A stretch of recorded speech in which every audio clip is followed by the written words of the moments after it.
Hi guys and welcome to Fandom Newbie. My name is Shruti and in today's video I'm going to be talking about some websites where you can find affordable and cheap books.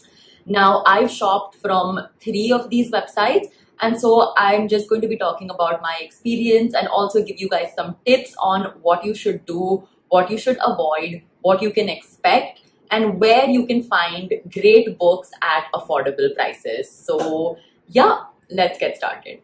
Now, the websites that I'm going to be talking about in this video mainly sell second-hand books, and that is why they are so affordable. And so, before you start shopping on these websites, there are a couple of things you should keep in mind. The first thing is that you are not going to find any new releases on these websites. These websites sell second-hand books, and so to find second-hand books that are new releases is just really difficult. And the second thing is that the books which are there on this website will be old. So you're going to be looking at releases which came out in like 2000, 2001, 2010, maybe like 15, sometimes 20 years old. Those are the kind of releases that you're going to find on these websites. But trust me, with the right kind of searching, you will be able to find absolute gems. The easiest way to get cheap new releases is if you download the Kindle app. I'm not saying you need to buy a Kindle, I'm saying download the Kindle app. All you need is a phone, a tablet, a computer, any smart device in which you can download the Kindle app. That is all you need to be able to access Kindle books. Now, Kindle books on Amazon are usually at least 100 to 200 rupees cheaper than the physical copy. So whether it's a paperback or a hardcover, Kindle books are at least 100 or 200 rupees cheaper. And so if you do want to read new releases that are affordable, I highly recommend downloading the Kindle app and reading them as ebooks. Secondly, you can also download apps like Storytel or Audible, which allow you to access new releases for just a subscription fee of about 200 rupees a month. I honestly feel Storytel is a lot more affordable than Audible. So definitely download Storytel and you can access a bunch of new releases and listen to them as audiobooks. And thirdly, I urge you guys to join a library because that is one place where you can definitely access new releases and it is very affordable. So yeah, with new releases out of the way, let's talk about the websites. Now, the 3 websites that I'm going to be talking about are Kitabe, Bookchor, and 99 Books Card. All of these sell second-hand books and they also have mystery boxes. My number 1 tip when you're accessing any of these websites is do not buy the mystery box. I did an entire unboxing video of this Kitabe.com mystery box. It was a disaster. The books in this mystery box were so random. I mean, they say that they curate these boxes in a way where you're going to get bestsellers and you're going to get best-selling authors and you're going to get famous books within the genre that you've chosen. But these books were extremely random. I ordered a box of fiction books and I got one non-fiction book as a part of it. I think the only time that these mystery boxes are good is when you disclose to the website that you are a booktuber or a bookstagrammer, and then I think they actually give a damn about the books that they are sending you. So yeah, do not do the mystery boxes. The concept sounds fun and exciting, but the books that they send you are not worth it. Now, doing a quick comparison between these 3 websites, that is Kitabe.com, Bookchor, and 99 Books Card, I honestly preferred the interface of Bookchor the most. Kitabe.com heavily markets its mystery box, which again, like I said, I don't think is worth it. 99 Books Card has a pretty confusing interface. Firstly, there are so many different genres and subgenres on their search page. And then once you click on the genres, it's very difficult to scroll through all of the books to try to find the ones that you're looking for.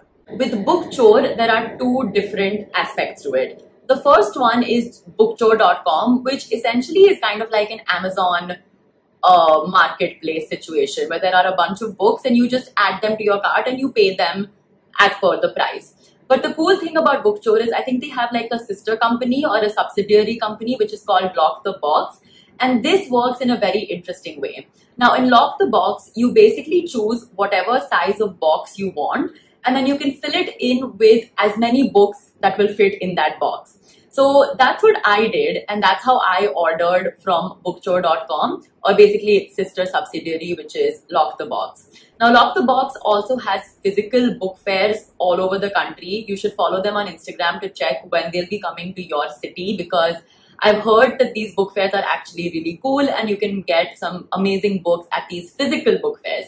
But online, using that interface was a lot easier because there are fewer subgenres to go through. Plus, you can also choose whether you want like a paperback or hardcover, or like basically their menu function I felt was a lot easier than the other two websites that I spoke about. Now, tip number 3 that I have when you're like shopping on these websites is to have patience. I honestly scrolled for at least an hour, maybe, on lockthebox.com to actually find the books that I wanted or books that I thought were worth it. Because like I mentioned, a lot of the books on these websites are really, really old. Now, unless you know what you want to buy, like for example, if you're looking for Harry Potter books that are super cheap, you're going to find them easily on the website. If you're looking for like Twilight, or if you're looking for Game of Thrones, or if you're looking for like, these old bestsellers, you're going to find them easy on these websites. But if you're looking for more like obscure books or different books, or trying to find a new author or things like that, it's going to take you a lot longer to go through all of the books to find the ones that you are looking for. But trust me, have patience. You will be able to find books that are good and interesting and written by amazing authors. The next tip that I have is to look for books on these websites that would originally be very expensive. So for example, graphic novels or hardcovers are generally books that are very expensive on like Amazon or even in bookstores. These books generally tend to be quite expensive. So buying secondhand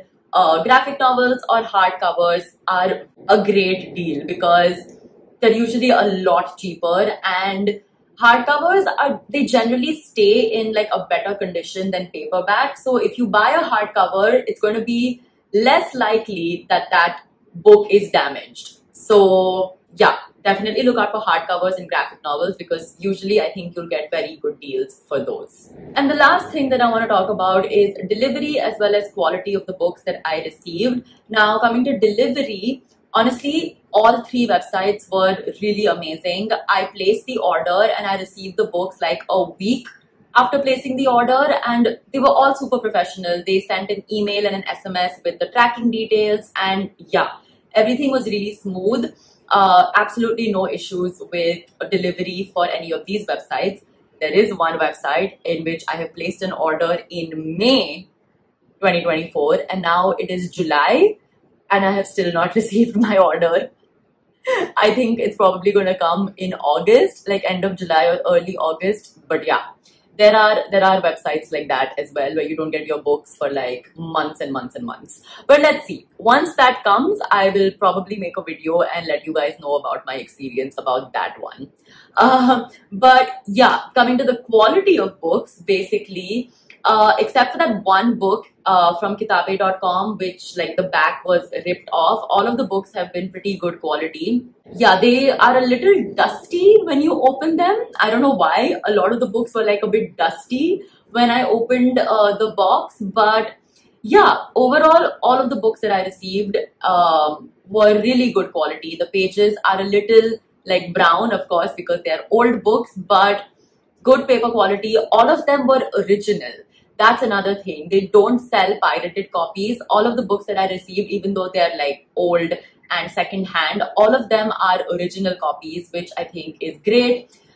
Because yeah, there are so many websites online which are selling pirated copies. That's another tip that I want to add, like bonus tip over here. If you want to avoid pirated copies, don't trust websites that are selling you new books at very cheap prices, because high chance those are going to be pirated. There is no way that a new like Sabaa Tahir or a new Colleen Hoover book that is released. Like, there's no way it's going to be 100 rupees. You're definitely getting scammed and you're definitely getting sold a pirated copy. So if you are someone who doesn't want to consume pirated copies, stay away from these websites that claim that new books can be as cheap as 100 rupees. So yeah, that was my video for today. It was more of an informal chat of me just like giving you guys some tips and talking about my experience, but I hope you guys found it helpful.